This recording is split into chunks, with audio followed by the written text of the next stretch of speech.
On appelle ça le syndrome de Stockholm collectif. À la base, c'est une réaction de survie. Quand des otages dépendent d'un bourreau, leur cerveau choisit l'adaptation plutôt que la révolte. Ils se disent, il fait ça pour notre bien, il nous protège, c'est normal. C'est une façon d'échapper à la peur. Et aujourd'hui, ce syndrome ne touche plus que quelques otages. Il touche l'humanité entière. Ils défendent les institutions qui les oppriment, les compagnies qui les exploitent, les gouvernements qui les manipulent. Ils disent, c'est pour notre sécurité, c'est pratique, c'est comme ça depuis toujours.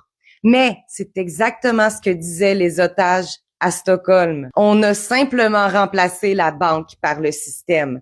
Et l'exemple le plus frappant, c'est Disney.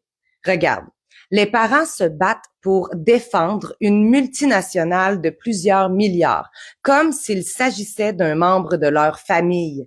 Ils n'agissent pas par méchanceté, ils sont programmés pour associer Disney à la joie, l'innocence, l'amour, parce qu'ils ont grandi avec ces films, ces chansons, ces héros, parce qu'on leur a vendu de l'émotion en échange de leur confiance.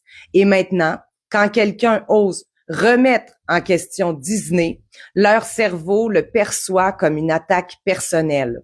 C'est un ancrage affectif puissant. Ils aiment ce qui les contrôle et attaquent ce qui les libère.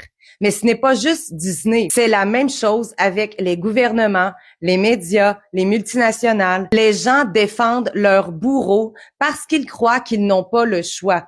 Ils défendent ceux qui les taxent, les endettent, les surveillent. Ils répètent, c'est pour notre sécurité, c'est pour le bien commun.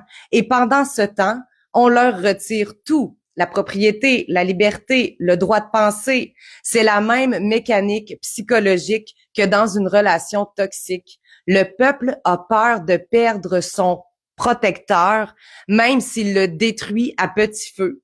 Et quand on essaie de les réveiller, ils se fâchent parce que la vérité fait mal, parce qu'ils ont besoin de croire que tout ça a un sens. Mais ça n'en a plus. L'agenda 2030, la dette publique, les lois de surveillance, la mondialisation, l'immigration de masse, tout ça repose sur un seul pilier, la soumission volontaire.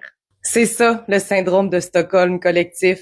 Une humanité qui aime ses chaînes parce qu'on lui a appris à les voir comme un signe de progrès. Et tant qu'ils aimeront leur maître, tant qu'ils confondront le confort avec la liberté, ils continueront d'applaudir ceux qui les enferment.